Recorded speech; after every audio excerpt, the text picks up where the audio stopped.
ये कहानी शुरू होती है रोहन से।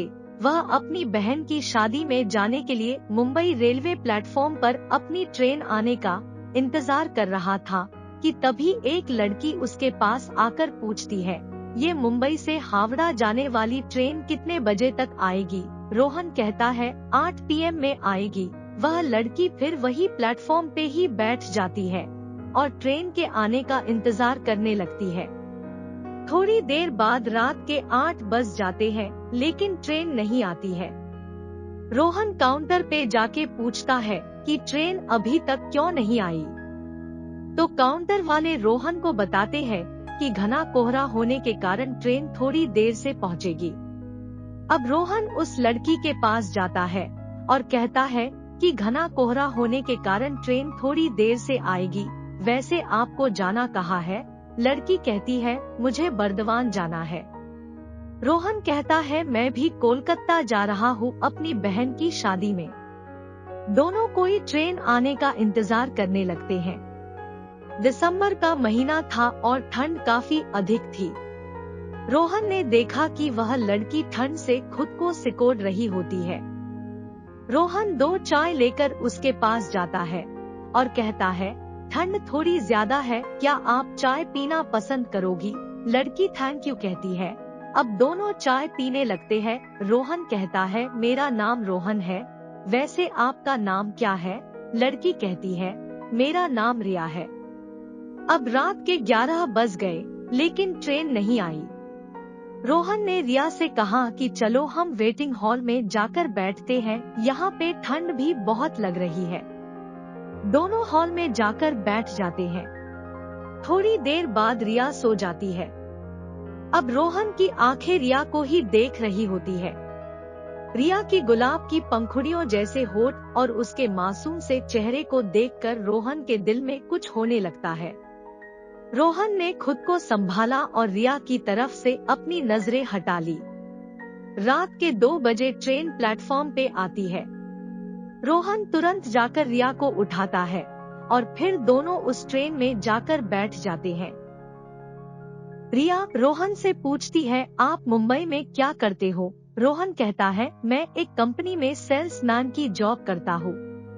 और आप क्या करते हो? रिया कहती है, मैं अभी मुंबई से होटल मैनेजमेंट की पढ़ाई कर रही हूँ। दोनों एक दूसरे से बातें करने लगते हैं और बातों ही बातों में रिया ने रोहन से पूछा कि क्या आपकी शादी हो गई है? रोहन मुस्कुराते हुए कहता है, नहीं अभी तक तो नहीं हुई। रिया कहती है, तो आपकी कोई गर्लफ्रेंड? रोहन कहता है, नहीं मेरी कोई गर्लफ्रेंड भी नहीं है, वैसी कोई लड़की मुझे मिली ही नहीं। रिया कहती है, कैसी लड़की चाहिए आपको, जरा हमें भी बताइए। रोहन कहता है, बिल्कुल आपकी जैसी। रिया कहती है, मेरी जैसी ही क्यों? रोहन कहता है, आप बहुत ही प्यारी और मासूम हो और आपकी ये प्यारी प्यारी बातें मुझे अच्छी लगती है। रिया कहती है, अच्छा जी ये बात है, तो चलिए अब हम आपके लिए कोई मासूम ही लड़की ढूंढते हैं। आप अपना फोन नंबर हमें दे दो ताकि लड़की मिलने के बाद कांटेक्ट हो सके। रोहन तुरंत अपना फोन नंबर रिया को देता है। थोड़ी देर बाद रिया सो जाती है, लेकिन रोहन को नींद ही नहीं आती है। वह सिर्फ रिया को ही देखता रहता है। ऐसा लगता है मानो रोहन के दिल में रिया के लिए प्यार का फूल खिल रहा हो। रोहन उस पल को अपनी आंखों में कैद कर रहा था। वह सोच रहा था कि क्या पता फिर कभी रिया से मुलाकात होगी या नहीं। अब सुबह हो गई थी, ट्रेन बर्दवान पहुंचने वाली थी। रिया रोहन से कहती है, मेरी मंजिल आ गई, अब मैं चलती हूँ। रोहन थोड़ा उदास हो जाता है। उसे ऐसा लगता है कि कोई अपना उसे छोड़कर जा रहा है। ट्रेन बर्दवान स्टेशन पे रुकती है और रिया मुस्कुराते हुए रोहन को अलविदा कहती है। रोहन ट्रेन की खिड़की से रिया की तरफ देखता है। रिया भी रोहन को आखिरी बार पीछे मुड़कर देखती है। उसके दिल में भी रोहन के लिए कुछ फीलिंग्स थी। ट्रेन अब स्टेशन से चल पड़ती है, लेकिन रोहन अभी भी रिया को ही याद कर रहा था।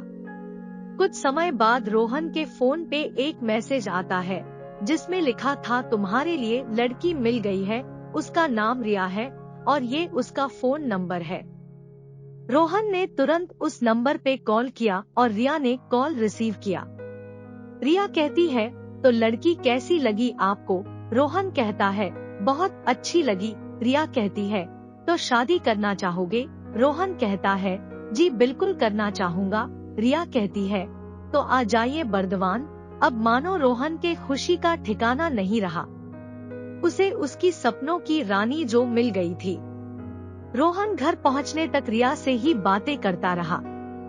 चलो मुझे भी किसी के लिए लड़की ढूंढने जाना है और कहानी के लिए यहाँ क्लिक करें। अरे क्या टूटा? लगता है रोहन का दिल टूट गया।